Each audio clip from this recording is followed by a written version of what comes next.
Hello guys, flex ko lang yung aking kangkong. Di ba nakita nyo last time na ano lang to siya, batang lang o yung stem lang. Ngayon tumutubo na siya. O mayroon na siyang dahon. Sana dadami ito.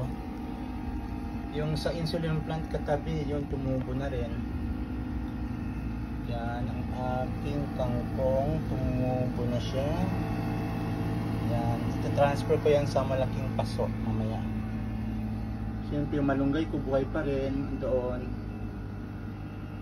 Yung alugbati buhay pa rin. Wala pa akong time ayusin talaga dito, pero at least tumutubo na sila pag wala ng stress. Maganda guys kung magtanim kayo from seeds talaga. Huwag kayong bumili yung malaki na siya. Yung kayo talaga magpatubo. Maganda ang feeling kasi parang binigyan mo sila ng buhay. Yung nga lang naaawa akong kainin sila kasi ako yung nagtanim eh. Paano kaya kung ready to harvest na to, parang masakit na kainin sila eh.